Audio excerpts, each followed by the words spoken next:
Boa noite, internautas do Pontal em Foco. Estamos ao vivo mais uma vez com o nosso Tudo às 10 e dessa vez num formato um pouquinho diferente, né? Estamos diretamente aqui de Santa Vitória. Você que está online aí, vai mandando a sua participação, vai interagindo com a gente. Estou doido aqui para ver se não buguei o áudio de novo. Você vai comentar aí, fala pra gente de onde que você está acompanhando a transmissão. Se é de Tuiutaba, Campinópolis, Canápolis, Centralina, aqui de Santa Vitória, onde a gente está hoje. Vai interagindo com a gente, mandando o seu alô. Fala pra mim aí de onde que você tá online com a gente. Santa Vitória atingiu um dos melhores números do coronavírus e a gente veio aqui falar com o doutor. Se apresente pra galera. Muito boa noite. Boa noite, Adelino. Boa noite a todo mundo que está nos assistindo. Eu sou o Sérgio, médico aqui de Santa Vitória, já há 10 anos aqui no município. E quem tentou ajudar a cidade agora no enfrentamento do Covid durante esses meses aqui que a gente passou. Pessoal que está online, eu achei importante trazer essa entrevista aqui para poder explicar para a galera, mostrar quais foram os diferenciais aqui de Santa Vitória e por que os números do coronavírus aqui em Santa Vitória são tão baixos. Doutor, para a gente começar, o que foi feito de diferente na opinião do senhor? Essa é uma pergunta um pouco complexa, e foi feita muita coisa diferente, né? Eu acho que o conjunto de ações, todas elas em conjunto, é que dá o resultado final que a gente conseguiu conquistar. Hoje a gente está vivendo um período já pós-pico, a gente já passou do pico de casos, e por conta disso, essa tranquilidade que a gente vive agora, no momento, é fruto do resultado de todas essas ações em conjunto que a gente fez antes, né?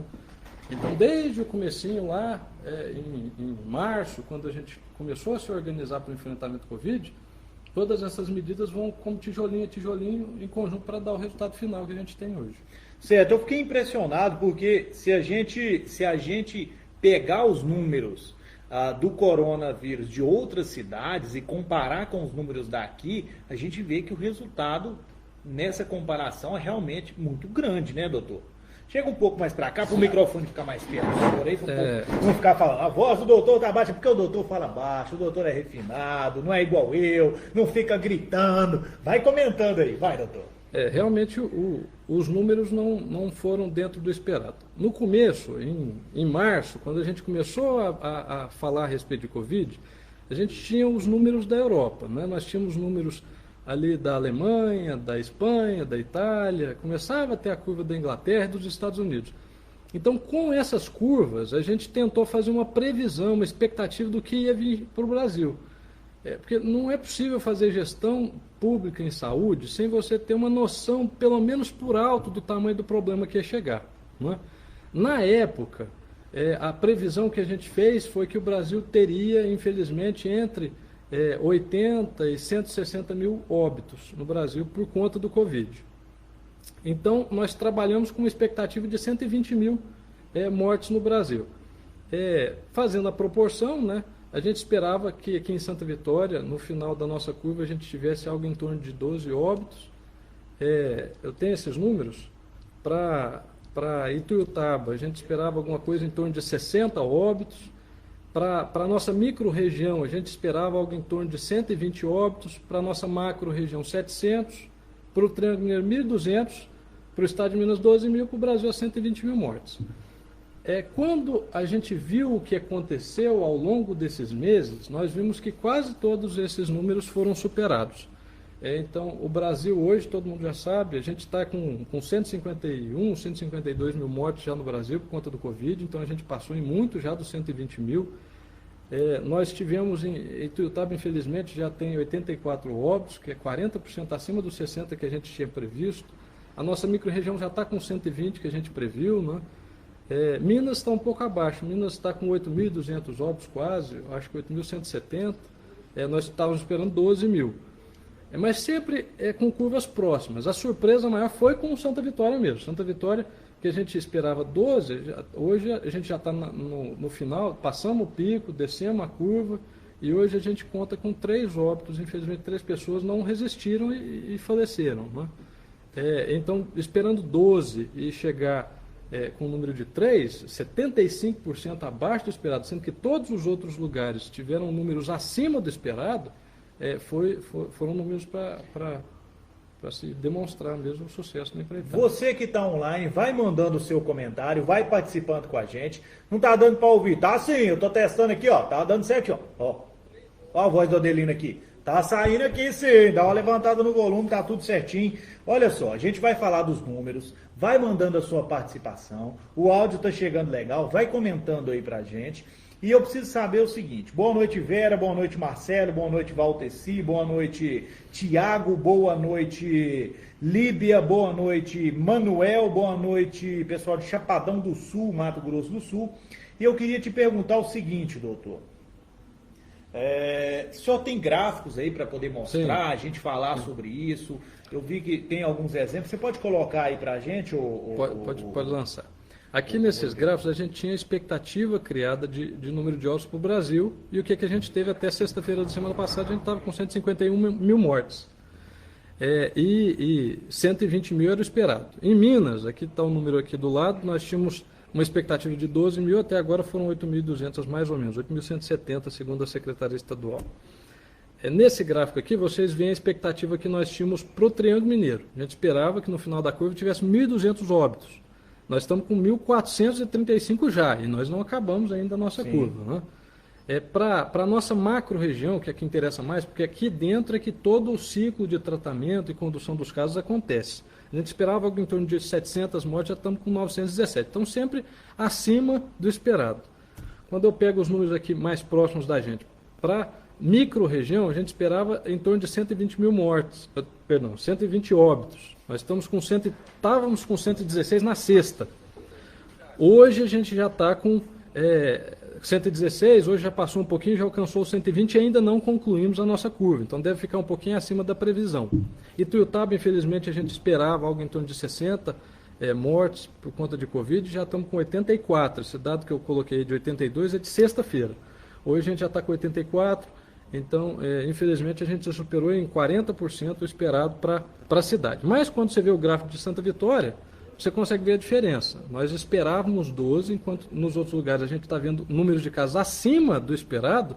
Em Santa Vitória a gente concluiu aqui com 25% só do esperado, 75% a menos do que essa expectativa. Pode tirar. Vai mandando a sua interação. Aumentar mais esse áudio aqui que vocês estão reclamando. Pra gente aqui tá chegando um retorno normal, né?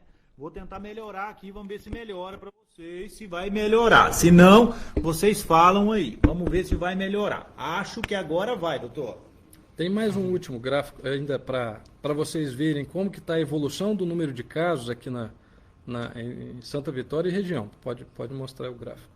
Aqui vocês veem em verde, amarelo, é o primeiro gráfico de cima, é o gráfico que mostra a evolução do número de mortes para cada 10 mil habitantes do município de Uberlândia. Está acima e vocês veem uma linha reta ascendente. Uberlândia, infelizmente, está tendo muito caso e muita morte por Covid, infelizmente, né? Na linha vermelha, vocês veem a condução, o número de óbitos em Ituiutaba, para cada 10 mil habitantes. Nós vemos uma superaceleração que aconteceu no final de agosto, ainda está tendo aumento no número de casos, e embaixo vocês veem o de Santa Vitória. Vocês percebem que em Santa Vitória nós tivemos 3 óbitos só, são as 3 ascensões dessa curva azul, mas muito abaixo. Essa curva vermelha, só para o pessoal entender, essa curva vermelha é a curva de Ituiutaba. Sim, de Ituiutaba. Ituiutaba tem essa curva vermelha, Uberlândia essa curva verde, amarela, né? E azul embaixo é a curva de Santa Vitória. Então, a evolução na quantidade de mortes em Santa Vitória, graças a Deus, foi bem abaixo do esperado durante o enfrentamento do Covid. Engraçado, mas quando a gente mostra o gráfico, daqui a pouco a gente vai voltar, eu queria que o senhor explicasse o momento que foi paralisado o comércio. Qual foi o momento que parou o comércio, porque isso é muito importante a gente mostrar. Rodrigo, acontece ao vivo umas coisas. Vai mandando a sua participação aqui. É o seguinte, para você que está online, que quiser mandar a sua interação, vai participando. É lá mesmo, Rodrigo, é lá mesmo, pode mexer lá. Vai mandando a sua pergunta, vai mandando a sua pergunta, você que tem alguma dúvida, é muito importante você perguntar. O áudio então melhorou, graças ao Senhor Jesus Cristo, melhorou o áudio. Que bom, né? Áudio é assim mesmo, doutor, às vezes acontecem essas coisas. Doutor, quem quiser mandar a sua pergunta, pode mandar. Pode mandar, no que eu puder, eu tô aqui para responder, né? Muito bem. Eu queria que o senhor falasse, a gente vai colocar aqui o gráfico, para a gente poder comentar sobre isso.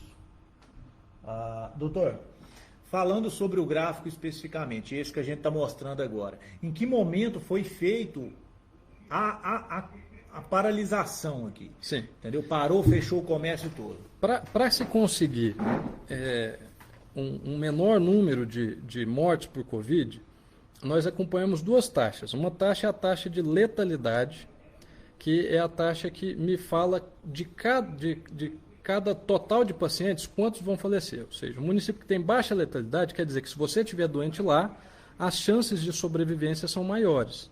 Se você estiver num município que a taxa de letalidade é alta, quer dizer que se você ficar doente, as chances de morte são maiores. Outra coisa é a taxa de mortalidade. Para a taxa de mortalidade, o que importa é o tanto de casos que o município tem, mais a taxa de letalidade. Então, um município que trata bem seus pacientes, então morre pouca gente, mas tem caso demais, mesmo você tratando bem todos os seus pacientes, você vai ter muita morte. Então, é importante você trabalhar nas duas frentes. Trabalhar no isolamento para conseguir ter pouco caso e trabalhar na assistência para conseguir salvar o máximo possível daqueles que infelizmente adoeceram, né?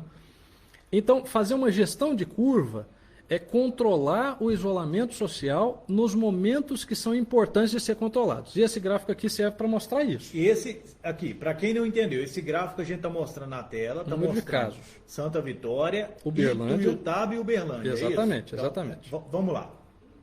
Aqui vocês percebem, Uberlândia é um caso diferente da média, né? Porque normalmente os municípios têm um início de disseminação comunitária, começa a ter uma taxa. Mas você que está online, vai mandando a sua participação, dá tempo da gente falar muito hoje ainda, vai comentando, vai participando e interagindo com a gente, a participação de vocês é muito importante, vocês estavam mandando perguntas bem na hora que a gente ia liberar o gráfico aqui para explicar todos os detalhes de como é que foi feito esse isolamento aqui na cidade de Santa Vitória. Doutor, pode continuar, desculpa a interrupção.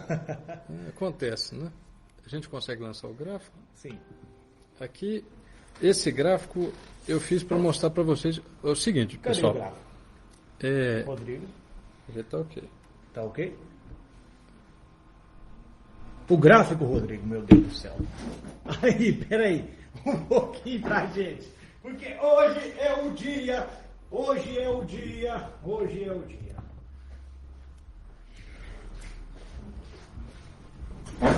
Vamos lá, doutor. Vamos aqui. Muito bem, agora sim. É só um pouquinho. Isso, tá bom. Gráfico. Aqui, achei. Maximiza a tela aí, doutor. F5. Agora estamos de volta, em definitivo, conectados aqui, doutor. Pronto. Agora não tem jeito. Vai mandando o seu comentário, vai interagindo. Casos de 10 mil habitantes de Tuiutaba, isso é importante relatar, porque é de a cada 10 mil habitantes. Então é um número que já ajustado para a realidade da cidade. Exatamente. Né? Porque, por exemplo, se um município de 1.000 habitantes tem 100 casos, um município de 1 milhão de habitantes tem 100 casos, isso é uma coisa muito diferente, né? Então a gente tem que fazer o ajuste à população. Então esse gráfico aqui ele mostra a quantidade de casos para cada 10 mil habitantes desses 3 municípios. Esse gráfico aqui de cima é o gráfico de Uberlândia, esse gráfico em vermelho é o gráfico de Tuiutaba e o gráfico em azul é o gráfico de Santa Vitória. O isolamento social é uma medida que traz muito custo para o município, né? O comércio sofre muito, a população sofre muito, então você tem que usar ele só quando é realmente preciso e tentando extrair o máximo possível de efeito benéfico do isolamento. No começo nós tínhamos um fechamento por conta do Estado. O Estado fechou, a gente se organizou para comprar as coisas que eram precisas ser compradas. Agora, quando a gente chegou aqui no mês, lá para o dia 26 de junho, a gente tinha notado que Santa Vitória tinha saído do início de disseminação da doença aqui e estava começando a acelerar. Vocês veem que a curva de Santa Vitória e de Tuiutaba é uma curva conjunta. Mas quando a gente começou julho, Santa Vitória passou na frente de Ituiutaba. É o que eu ia comentar. Se você olhar a curva lá azul, realmente Santa Vitória está um pouquinho na frente ali, né? Exatamente. Nesse período, a gente tinha notado um início de aceleração aqui no município. Isso era muito desinteressante para a gente. Por quê? Porque os municípios pequenos não são plenos, eles não têm o serviço de atendimento intensivo. Então, nós não temos UTI aqui. Então, a gente tem muito caso em Santa Vitória de pacientes graves, e quando a gente for referenciar esses pacientes, Ituiutaba também está com seus pacientes graves, era muito ruim porque a UTI ia estar lotada. Então, o que a gente planejou? Nós vamos desacelerar a nossa curva com isolamento social, para que então Ituiutaba acelere, alcance o seu pico, e depois do pico de Ituiutaba, os leitos vão então ficar disponíveis, a nossa curva ia entrar em aceleração, e só depois nós íamos ter os nossos pacientes graves. E isso era uma tentativa, né? Porque muita gente não acreditava que isolamento social pudesse render algum resultado, mas aqui está o nosso gráfico. Vocês percebem que a onda nossa, a curva azul, depois do isolamento social feito em junho, final de junho, começo de julho, a nossa curva então desacelerou e Ituiutaba acelerou. Ituiutaba nos passou.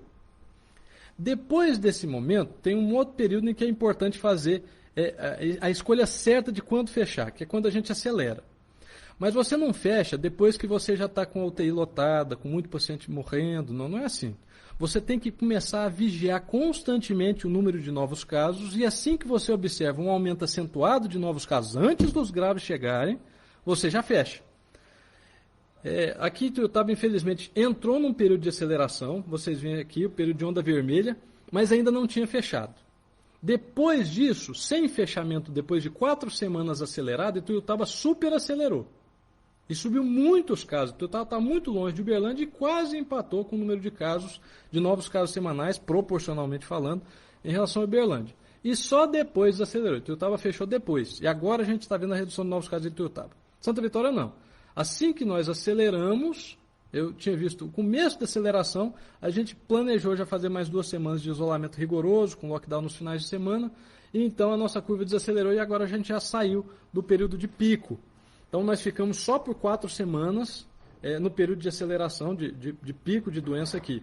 Enquanto que Ituiutaba, por exemplo, ficou em torno de 8, 10 semanas em aceleração, Uberlândia já está 18 semanas acelerada e não desce do pico. Nós ficamos 4 semanas e conseguimos descer, porque o fechamento foi feito na hora certa.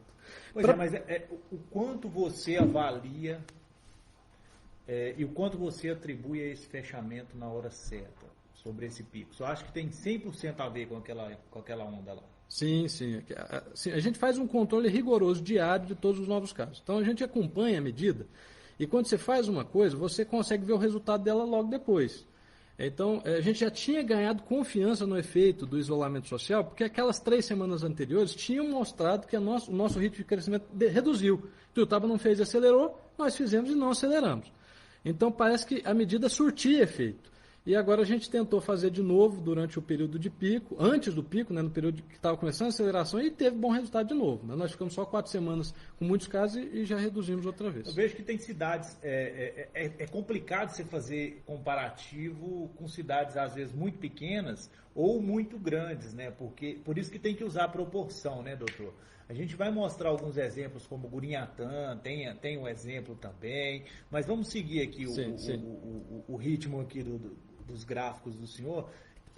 Gráfico, a gente vai maximizar a tela aqui para poder mostrar o gráfico para vocês. Vai mandando a sua participação aí. Boa noite, olha o Salinho aqui, pai prefeito de Santa Vitória online. Boa noite, Daiane. Boa noite, Jusilene. Boa noite, Fabiano Queiroz. Boa noite, Andréia Martins. Boa noite, Donizete. Então, assim, para quem está entrando agora, Santa Vitória, na minha opinião, e com os números que a gente tem aqui, mostra que foi referência no controle dessa pandemia, dessa praga. A gente vai mostrar um gráfico agora, por favor, Rodrigo, coloque aí. A gente vai colocar alguns gráficos aí. Tira o Picture in Picture, só para ficar mais fácil. Isso. Ali nós temos quais números? Isso. Quando a gente começa a falar que um município como Santa Vitória faz um serviço modelo, muita gente pode imaginar que ele fez um serviço bom porque é um município pequeno. Mas não é assim. O fato de um município ser pequeno não garante em nada que ele vai ter baixa taxa de mortalidade ou de letalidade. Esse gráfico aqui, eu estou mostrando a quantidade de casos que nós temos para cada paciente que falece. É um gráfico que está relacionado à taxa de letalidade. Vocês veem qual que é o melhor índice. O melhor índice é de Santa Vitória. E o pior índice, Gurinhatã. Então, o fato de Tuiutaba ser a maior cidade da nossa microrregião não faz de Tuiutaba o pior cenário para letalidade. Gurinhatã, que é um dos menores municípios da nossa microrregião, tem a maior letalidade. Enquanto que lá está falecendo um paciente para cada 13, quase 14 pacientes. Aqui em Santa Vitória, esse dado já está defasado, é de sexta-feira, aqui está falecendo um a cada 133, 134 novos pacientes. Então você percebe que precisa de um volume muito maior de pacientes para que um faleça. Isso é a letalidade. Então o município pequeno não tem essas garantias de ter bons números. Aqui eu joguei um gráfico com todos os municípios da nossa microrregião. Coloca em cima. Quais são os piores municípios? Quais são as piores taxas de letalidade? Não estão no município grande. Não é Uberlândia que tem a pior taxa de letalidade. Aqui os 3 piores lugares ficaram com Cascalho Rico, que tem 1.500 habitantes, Douradoquara tem 2.000 habitantes e Gurinhatã, que tem 5.000 habitantes. Essas taxas de letalidade mais altas estão em municípios pequenos. Então isso nos mostra que não há garantias de bons resultados só pelo fato de um município ser pequeno ou por ser grande.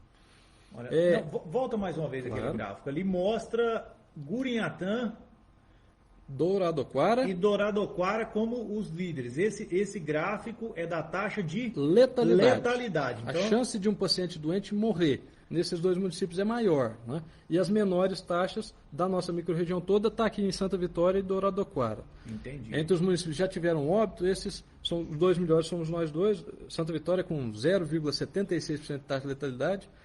Gurinhatã e Douradoquara têm um pouco mais de 7% de taxa de letalidade. Vai mandando o seu comentário, vai mandando a sua pergunta aí, você que está online, hein? Agora, eu havia dito para vocês que além da qualidade na assistência, fazer com que poucos pacientes faleçam, o controle do número de casos também vai ajudar a diminuir a quantidade de óbitos totais no município. Isso é a taxa de mortalidade. Uberlândia é um exemplo bom para a gente mostrar isso. Uberlândia tem uma assistência razoavelmente boa. E Uberlândia tem uma taxa de letalidade um pouco abaixo de 2%, 1,9%, até propaganda eleitoral do candidato à reeleição de Uberlândia, porque tem uma baixa taxa de letalidade. Um pouco abaixo de 2% é uma boa taxa mesmo. Não é igual a nossa, que é 0,76%, é quase um terço da dele, um pouco menos da metade da dele, mas é um bom número, está um pouco abaixo da média da região. Mas a quantidade de novos casos em Uberlândia é muito grande o tempo inteiro. Então, mesmo que morram poucos pacientes no total de casos, já que o total é muito grande, a taxa de mortalidade de Uberlândia também é ruim. Uberlândia aqui, na taxa de mortalidade, já está em terceiro lugar. Os piores lugares estão com Araporã, que é o maior gráfico aí. Depois, Canápolis e em terceiro lugar, Uberlândia. Enquanto que no gráfico da letalidade, que é o gráfico anterior, Uberlândia está no meio do caminho, Uberlândia está abaixo de 2%. Vamos explicar para o pessoal qual a diferença de taxa de mortalidade para a taxa de letalidade.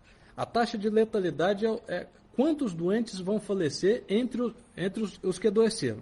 Então, por exemplo, se eu tenho 10 pacientes doentes com Covid e um falece, eu tenho uma taxa de letalidade de 10%. Isso é a taxa de letalidade. Então, quando eu descubro que eu estou doente, eu penso assim, em qual cidade eu tenho mais chance de sobreviver? Em Santa Vitória, porque a taxa de letalidade aqui é menor.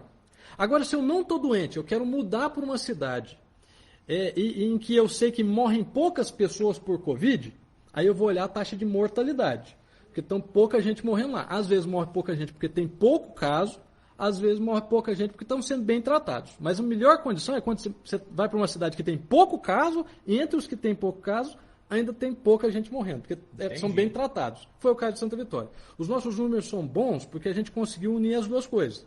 Pela boa gestão da curva, a gente teve pouco caso, e ainda teve uma taxa de letalidade boa. Nesse momento, o senhor considera que está caindo os casos em Santa Vitória? Só para explicar para a galera.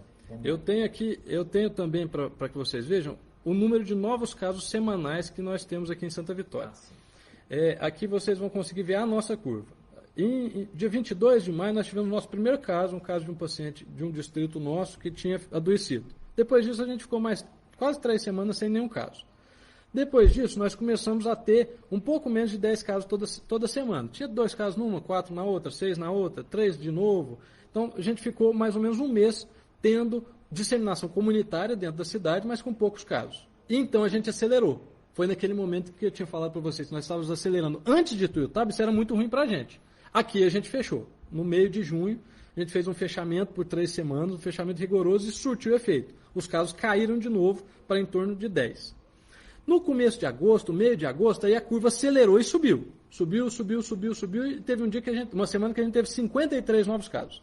Depois disso, elas caíram para 38, depois disso caiu para 17, 19, e essa semana nós estamos com 15, com 2 testes programados para amanhã, deve fechar a semana de novo abaixo dos 19 casos. Então a gente já desceu a curva. Esses são os casos ativos? Não, são novos casos semanais. Novos casos sim, por semana. Então a gente está percebendo que existe um menor número de novos casos semanais, que é o que a gente deseja, né? É que cai. Então já 4 semanas completas de redução, com 3 semanas com um número bem menor, parecido com o que a gente tinha antes da aceleração. Então a gente já desacelerou, já saiu do pico. Muito bem, vamos lá, volta aqui, Rodrigo. Aí. Vai mandando o seu comentário aí, muito boa noite. Vai mandando o seu ok. Boa noite, Cleila Aparecida, tá falando aqui, Cleila. Sim, em Santa Vitória a saúde é 10, sou prova disso. Em relação... Vai comentando aí, vai comentando Viviane, vai comentando Gilvan, como é que é o nome? Gilvan Fernandes, boa noite, Suave Brisa. Suave Brisa, será que é uma empresa? Suave Brisa é uma empresa. Vai mandando a sua participação aí. Boa noite, Viviane Rizia, né? Vai mandando o seu boa noite, o seu comentário aí, para me saber de onde que você está acompanhando a transmissão, hein? Se é daqui de Santa Vitória, se é de Tuiutaba, se é de Uberlândia. Vai falando de onde que você está acompanhando aí, que eu quero saber. Continuando aí, doutor Sérgio, parabéns por tudo que você faz pela saúde de Santa Vitória. Doutor Sérgio, parabéns pelo seu trabalho maravilhoso. Meu amigo, está sendo elogiado aqui. Continuando... As pessoas têm que entender que bons exemplos, quando replicados, eles redundam em bons números para o todo, né? E maus exemplos também. Hoje, o município com maior incidência que a gente tem na microrregião é o município de Araporã. Araporã tem 1.100 e poucos casos para cada 10 mil habitantes. Se o Brasil inteiro tivesse replicado esses números, a gente ia ter 24, 25 milhões de casos confirmados no Brasil. A gente tem 5 milhões. Então, um mau exemplo, se replicado, também ia ser ruim. Agora, a taxa de mortalidade também. Nossa pior mortalidade na microrregião é de Canápolis, eu acho que do Triângulo Mineiro foi Santa Juliana. Se a gente replicasse o número de mortes que a gente teve por população de Santa Juliana, a gente ia ter 300 mil mortes no Brasil. Hoje a gente está com 150 mil. Então, maus exemplos poderiam redundar em tragédia para o país. Claro. E bons exemplos também. Santa Vitória, hoje, com a nossa taxa de letalidade, se o Brasil tivesse tido os nossos números, a gente estava contando com 30, 35 mil mortos. Hoje a gente tem 152 mil mortos. Não, peraí que isso é importante falar. Quantos mil mortos tem no Brasil hoje? 152 mil mortos, mais ou menos 151, 152 mil mortos. Se o Brasil tivesse seguido os procedimentos de Santa Vitória, do jeito que foi feito aqui, teriam sido salvas aproximadamente quantas vidas? Se o Brasil tivesse a nossa taxa de letalidade, que é fruto de um conjunto de fatores, né? Se o Brasil tivesse a nossa taxa de letalidade, ia ter um pouco mais de 30 mil mortos. Então teriam sido salvos 120 mil vidas. 120 mil vidas. É óbvio que é difícil de se replicar com todas as minúcias os números daqui. Mas mesmo com os ajustes, a gente entende que se boa parte dessas práticas tivesse sido replicada em outros lugares, a gente teria considerável redução no número de mortes. Isso é certeza. Certo, mas vocês, antes disso, com esse planejamento, ele foi feito pelo senhor, junto com a sua equipe, ou vocês buscaram inspiração em outro lugar? E quando começou a dar certo, vocês levaram isso para outras cidades também ou não? Ficou só guardadinho aqui? Sim, nesse ponto eu contei com a ajuda de muita gente. Inicialmente, eu passei por um problema familiar de saúde, estava afastado das atividades aqui, mas fiquei sabendo da pandemia, tinha responsabilidade aqui no município, então nós nos dedicamos à criação, ao estudo da doença e a formação de protocolos. Então, eu estudei a doença, os riscos, as curvas de lá, fizemos as previsões para cá, a programação de compras e a gente elaborou 25, 27 protocolos que versavam sobre tudo. Desde o esquema de limpeza até as manobras de retirada do ventilador mecânico, para parada cardíaca, tratamento para choque séptico, paciente que está em cuidado paliativo, tudo foi protocolizado, tudo. Depois desses protocolos feitos, nós fizemos proposições para reformas de baixo custo. Porque eu não sei se vocês se lembram, mas quando a pandemia começou, todo mundo ficou desesperado atrás de ventilador, atrás de sistema de pressão negativa, e era tudo muito caro. Tudo muito caro e não tinha. Você queria comprar, mas não achava para comprar. Então, o que eu imaginei? Eu imaginei que o ideal fosse que o próprio município fizesse o máximo possível de coisas. Então, nós fizemos os nossos próprios EPIs aqui no município, nós pensamos na compra de EPIs que fossem reutilizáveis, porque era mais fácil do que um EPI que fosse descartável. Nós pensamos numa reforma com um sistema de pressão negativa que o próprio encanador e os profissionais da área de construção aqui do município pudessem fazer. Contamos com o apoio da Secretaria de Obras, da Secretaria de Desenvolvimento Social.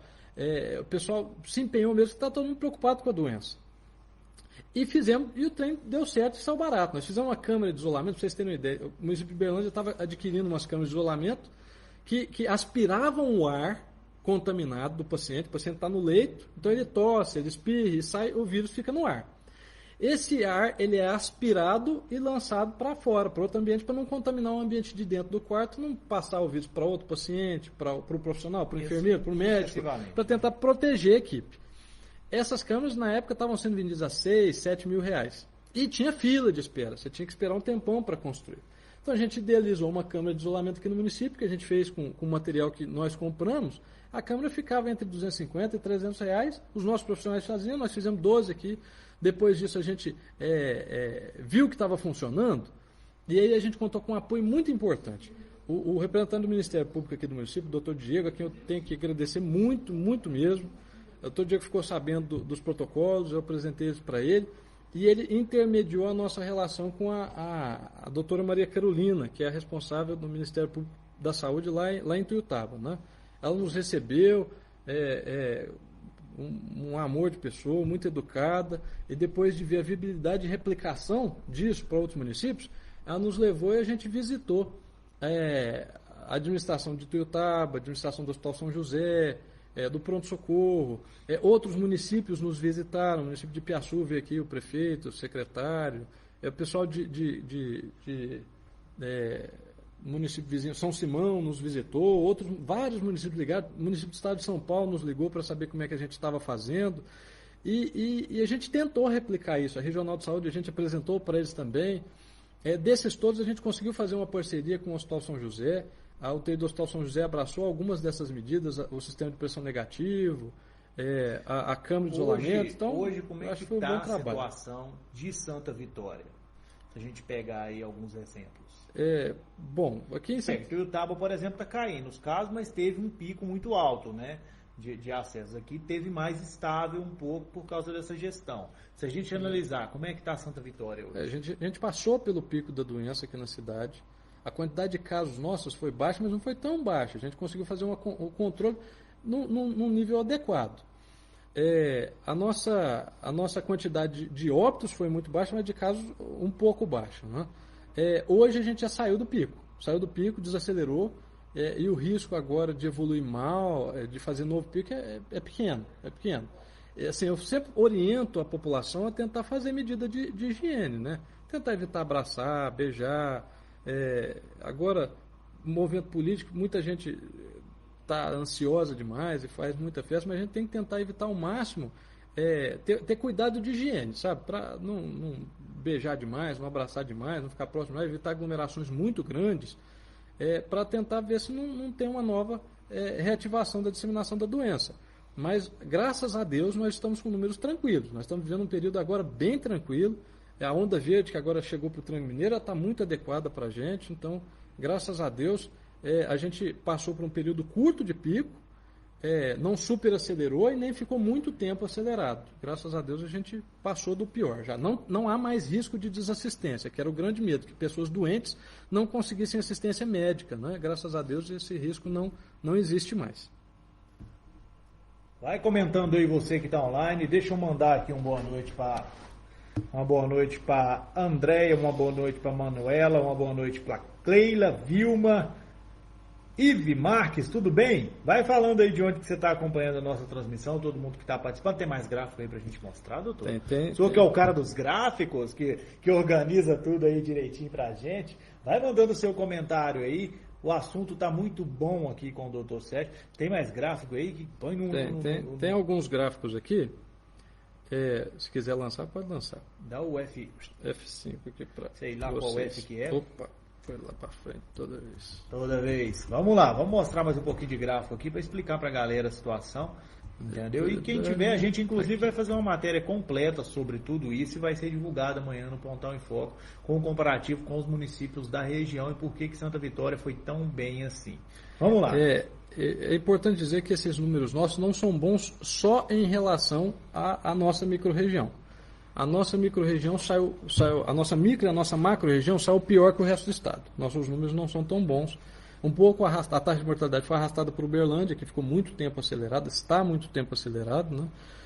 A nossa letalidade não é tão alta, mas nossos números ainda não são tão bons da micro e da macro. Mas os de Santa Vitória não são bons só em referência a esses números ruins. Eles são bons em referência a qualquer número que você quiser comparar.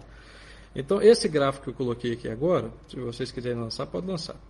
Esse gráfico aqui compara a quantidade de casos para cada paciente que falece em Santa Vitória, o primeiro gráfico, esse maior, e depois a gente compara com Uberlândia, por exemplo, que realmente não tem uma taxa de letalidade tão alta, foi até baixa, mas vocês percebem que a quantidade de casos por óbito de Uberlândia é muito menor, né? A chance de um paciente em Santa Vitória sobreviver, apesar da gente não ter UTI aqui, é muito menor. Graças a Deus a gente mantém uma relação muito boa com a UTI do Hospital São José, que é a nossa referência. Isso. A doutora Andréa Cury, que é responsável lá, o Cleuso, o diretor administrativo, são pessoas excepcionais, não criaram dificuldade nenhuma. A gente fez um sistema de parceria que tem funcionado muito bem e eu quero dar os parabéns para a equipe. Passou por dificuldades, né, mas graças a Deus tem andado bem. Se a gente for comparar com a média do Triângulo Norte, que é a nossa macro-região, a gente também está muito melhor. Quando comparar com a média do Triângulo Mineiro inteiro, porque o Triângulo Sul teve números melhores do que os nossos. Do que o Triângulo Norte. Mas mesmo assim, que lá entrou na verde primeiro. Né? Mas mesmo quando eu comparo com a média do Triângulo Sul, ou com a média total do Triângulo Mineiro, os nossos números são bem melhores. A micro de Tuiutaba está pior do que esses três que eu falei, muito pior do que o município. Só Tuiutaba está aqui também. Nós temos muito mais casos para cada óbito do que lá. Então, a nossa letalidade é muito menor do que o Triângulo Sul. Aqui eu separei só o Triângulo Sul, mas mesmo assim nós temos números melhores do que Minas e do Brasil. O Brasil, infelizmente, os números do Brasil não são bons, estão bem piores do que os nossos, então é um gráfico bom de vocês verem. Aqui, de novo, a taxa de mortalidade em municípios pequenos muito alta e dos grandes municípios também está mais baixa. Então, pequenos municípios não têm garantias em relação a grandes municípios. Mas é sempre importante entender que ter pouco caso sozinho, se o município fechar tudo, detonar o comércio, fechou tudo, ficou o tempo inteiro fechado, e teve pouco caso, mas só isso não garante ter pouca morte. Aqui nós temos o exemplo. Gurinhatã, por exemplo, teve 40 e poucos casos. Nós tivemos 400 e poucos casos. E os dois municípios têm o mesmo tanto de óbito. Nós tivemos 3 óbitos, o Gurinhatã teve 3 óbitos.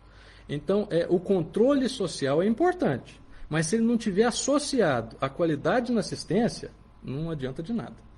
Doutor, Uberlândia, lá, Araxá está abaixo também ali na mortalidade, né? Sim. Araxá teve bons... Dos municípios com mais de 100 mil habitantes, o melhor número é o de Araxá. Araxá tem uma taxa de mortalidade de 2,3, salvo engano, mas assim, de Santa Vitória é 1,5. Ainda é quase a metade da de Araxá. Mas Araxá realmente, para um município daquele tamanho, que tinha muitos problemas para resolver, Araxá teve bons números, não tem lotado hora nenhuma. Mas assim, se for me perguntar... Tivemos uns probleminhas de picar aqui a transmissão, mas vamos concluir o negócio. Você que está online, amanhã vai ter uma matéria completa falando aqui dos números do coronavírus em Santa Vitória. Doutor, continuando o que o senhor estava falando, a respeito do ventilador mecânico, a diferença que a gente estava falando. O município ele não tem... ele não tem autonomia para decidir os leitos que tem, né? O SUS ele direciona a quantidade de leitos que cada município tem. Tem uma orientação do Conselho Federal de Medicina que calcula o município do tamanho de Santa Vitória deve ter em torno de 50 leitos gerais. Desses leitos, entre 5% e 10% são leitos de UTI. Então, Santa Vitória, para ter uma boa assistência, devia ter entre 2 e 5 leitos de UTI.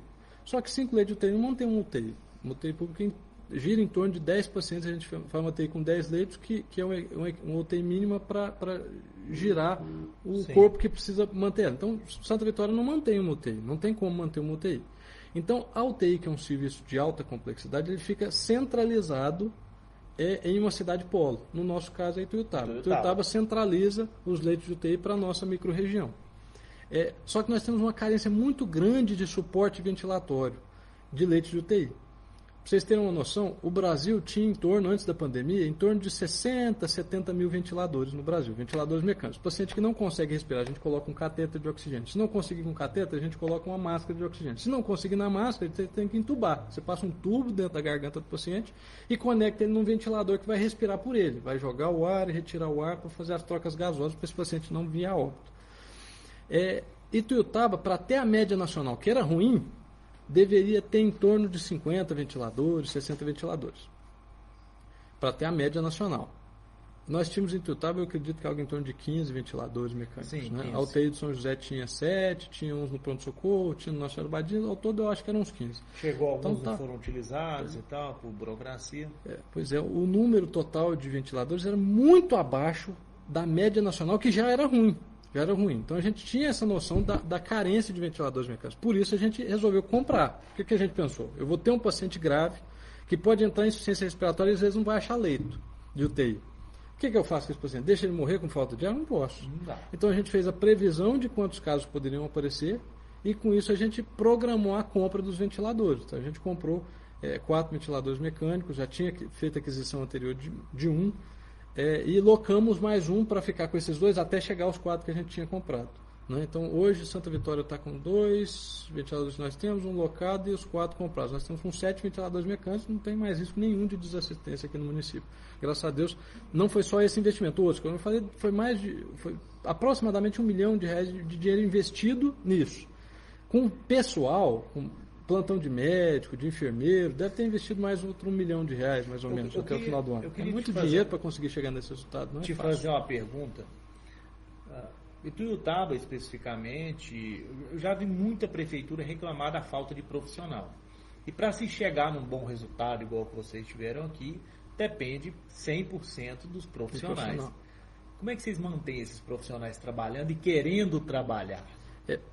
Primeiro, o município tem que conseguir fazer gestão, porque a gente nunca vai conseguir contratar todos os profissionais pelos preços que todos os profissionais querem ser contratados. Então, você faz gestão. Por exemplo, nós tínhamos um fluxo no pronto-socorro de aproximadamente 120 consultas durante o dia e mais umas 80, 90 de noite. E era muito apertado, muito apertado. No começo do ano passado, eu fiz uma solicitação para o prefeito, tinham 2 médicos para atender durante o dia e um médico à noite. A gente pediu para aumentar a capacidade, e ele concedeu. Na época eu achei que não ia liberar porque era caro, né? Mas a gente contratou 2 médicos para ficar todas as noites, 2 médicos nos finais de semana, só ficava um, e contratar um terceiro médico para ficar de dia. Foi uma medida cara, mas que deu um fôlego para a gente passou a conseguir atender toda a demanda do pronto-socorro. Quando chegou a época do Covid, a quantidade de consulta no pronto-socorro caiu para 30% do fluxo normal. Então eu tinha pacientes que estavam contratados no pronto-socorro, mas com a demanda baixa.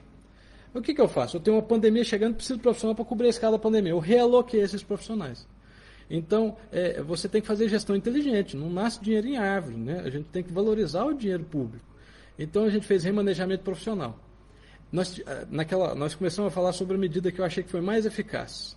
Nós fizemos uma equipe volante. O paciente que tem sintoma respiratório, ele era atendido inicialmente por telefone pelo médico. Esse médico triava esse paciente, colhia os dados iniciais. Se fosse o paciente que tivesse qualquer indício de gravidade, ele era prontamente internado e fazia os exames todos.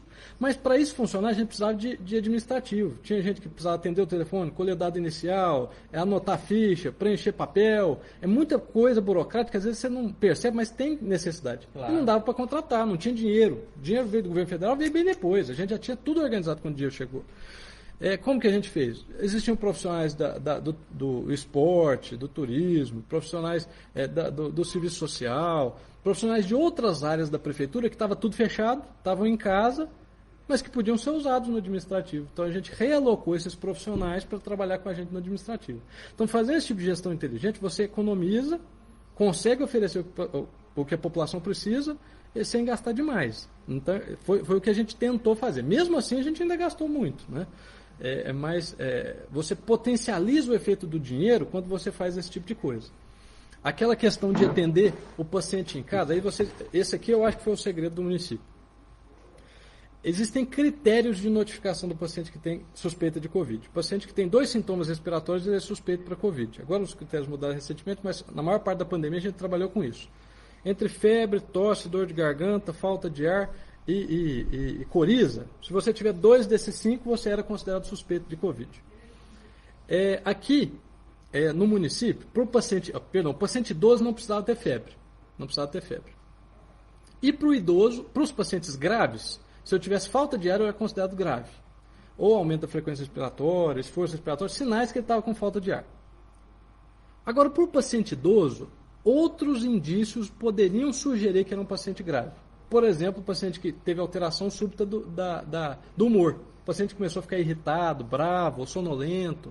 O paciente que perdeu o apetite completamente, não está comendo. O paciente idoso, pode ser esse o motivo, um sinal de que ele está grave. E ele já é grave. Já é grave.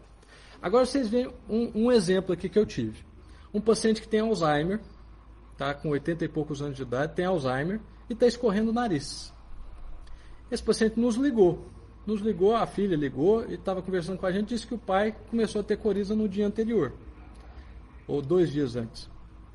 E falou, eu colhi os dados, todas as informações, e por causa do protocolo de atendimento, a gente perguntou, ele teve alguma mudança de comportamento? Ele falou, não, ele está irritado esses dias, eu acho que é por causa do calor. Opa, mudança de comportamento e coriza é sinal de gravidade. Esse paciente pode ser um caso grave. Imediatamente a gente mandou a ambulância, a equipe pegou esse paciente, colheu os sinais, fez os 23 exames necessários, fez mais raio-x, mais eletro, gasometria e ficou internado. Enquanto não tivesse redução dos exames dele, ele não ia de alta. Esse paciente ficou internado durante alguns dias, depois foi testado positivo para Covid e foi de alta para casa bem. Agora vocês pensam, em Uberlândia, ou numa outra cidade maior, um senhorzinho com o nariz entupido, escorrendo um pouquinho, que estava um pouco irritado. Você acha que alguém ia tirar ele de casa para levar para um pronto-socorro, para ficar 4 horas esperando atendimento? Ele ia ficar em casa esperando vir febre, vinha falta de ar. Quando ele tivesse ruim, eles iam levar para o pronto-socorro. Já não adiantava. Aí chega no pronto-socorro, esse paciente é entubado e não tem uma estrutura, não tem um gasômetro, por exemplo, para você poder fazer a condução. E ele fica 2 dias esperando. Quando esse paciente chega na UTI, ele já chega muito mal. Aí a UTI tem pouca coisa para fazer por ele. O nosso paciente aqui, alguns, mesmo feito tudo isso que a gente fez, eles podem evoluir mal e ir para o tubo, ir para o ventilador mecânico. Mas esse paciente foi tratado com tudo que precisava desde o começo, fez todos os exames desde o começo, teve ventilação mecânica e o gasômetro para poder conduzir a ventilação mecânica desde o começo. Quando sai a vaga de UTI, ele vai e chega lá melhor. As chances de sobreviver são bem maiores. Então, essa facilitação no acesso à assistência médica fez com que nós atendêssemos muita gente. Para um município desse tamanho, nós fizemos 3.000 atendimentos para pacientes suspeitos aqui por essa via. 3.000, é muita coisa. Nosso setor de isolamento internou 300 pacientes. Então, a gente conseguiu conduzir bem os casos, detectar precocemente esses casos, conduzir bem, oferecer o que o paciente precisa e teve bons resultados depois disso. Doutor, eu só posso te agradecer pelas suas informações e deixar o espaço aberto. Sempre que eu quiser voltar no Pontão em Foco, eu venho aqui só para entrevistar o senhor. Entendeu? Muito obrigado. Eu queria falar só uma coisa. Claro. Muita gente pode achar que esse tipo de sucesso ele é fruto do trabalho de uma pessoa. Não é. Não é. Santa Vitória é um caso diferente da média. Santa Vitória tem uma saúde bem avaliada já há alguns anos, né? já há vários anos. Não é coisa de uma gestão só. Outras gestões já tinham a saúde de Santa Vitória bem avaliada. Isso podia redundar no comodismo, né? O gestor pode achar que o município está bem na saúde, então vou manter o investimento que é feito e fica assim. Mas graças a Deus a gente consegue obter esses resultados porque não aconteceu isso. a gente conseguiu transformar uma saúde que já era boa numa saúde melhor ainda. Esses números são fruto de investimento. Em 2013, eu cheguei aqui em 2012, em 2013 eu acho que os números de investimento em saúde eram em torno de 16 milhões por ano. Hoje a gente está trabalhando com um investimento de 32 milhões de reais por ano em saúde. Quase que o dobro. Pois né? e a gente sabe que a gente passou por um período de crise financeira, né, de dificuldade orçamentária, mas não teve um não que eu recebi. Tem gente que acha que eu sou pidão, não sou pidão. Mas toda vez que com seriedade eu levava uma demanda, a administração foi parceira. Né? A gente hoje fez as reformas que precisou, climatizou o pronto-socorro, trocou o mobiliário, comprou ultrassom. O SAMU chegou e ajudou muito também, a Ítala, que está na coordenação do SAMU, a médica excepcional, está de parabéns, o Rodrigo. O SAMU tem nos auxiliado bastante, a Prefeitura também lutou bastante por isso, o incubador neonatal. Então, vários investimentos têm sido constantemente feitos na saúde. Então, a gente só consegue, depois que você vê essa diferença de investimento, essa parceria da administração com o técnico, gente que tem esse senso de responsabilidade, só com isso que a gente consegue oferecer, vocês estão vendo, salvar a vida. Né? A gente trabalha para conseguir salvar vidas, mas sozinho o técnico não consegue, precisa ter essa parceria com o gestor. Então, graças a Deus, a gente conseguiu. Muito bem, eu quero agradecer a audiência de todo mundo que está sempre on. Muito obrigado, doutor. Muito obrigado a você que está sempre online. O Tudo às 10 hoje foi um pouquinho mais alongado. Beleza? Amanhã sai a matéria completa sobre esse destaque especial de Santa Vitória no Triângulo Mineiro, como sendo um dos municípios que tem os melhores números aí do controle do coronavírus. Muito obrigado, Pontal em Foco, o seu regionalzão.